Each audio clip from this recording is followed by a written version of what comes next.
Hello, all you big, beautiful brains out there.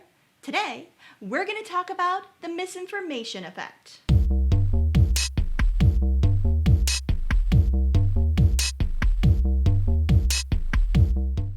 Before we get started, take a minute to subscribe to Psy vs. Psy.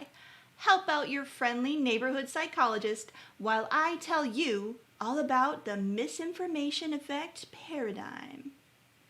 Did you know your memories can be wrong?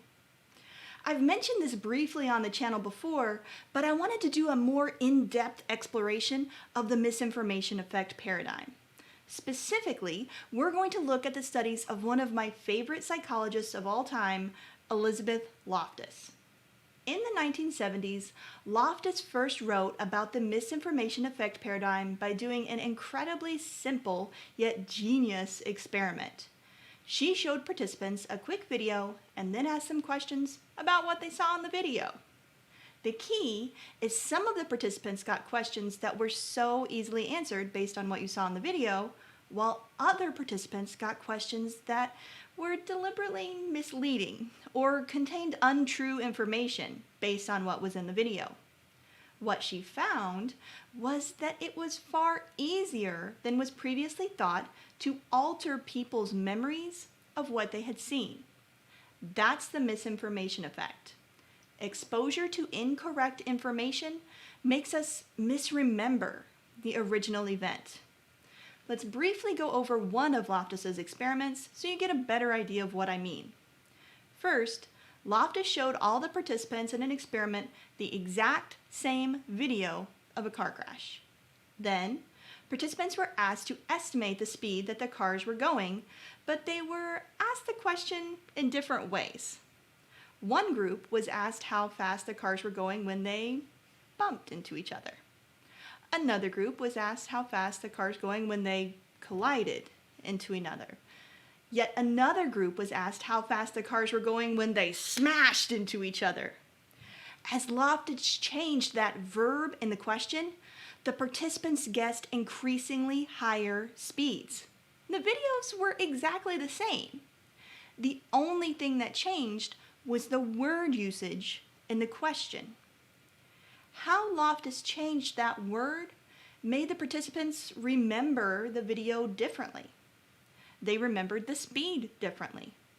They would even remember other things differently, like how much broken glass they'd seen in the video.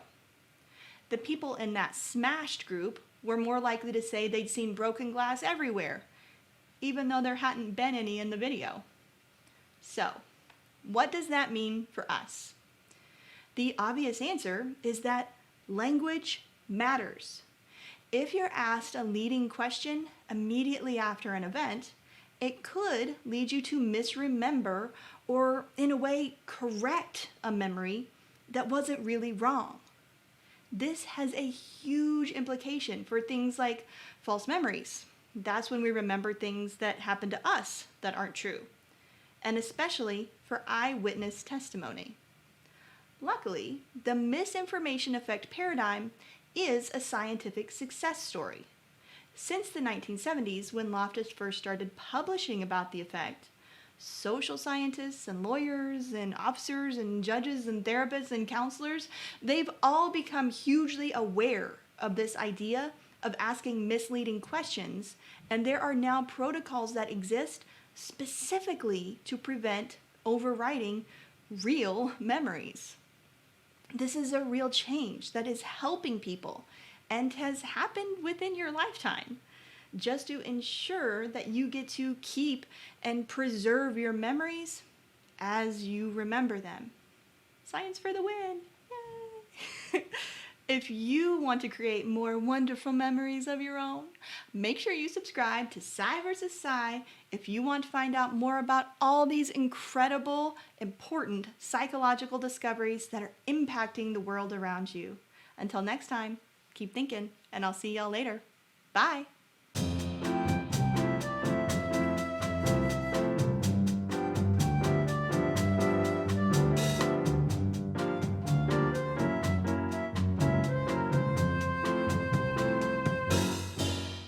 Hey, Remember that time you subscribed to Psy vs. Psy to help me out? Remember?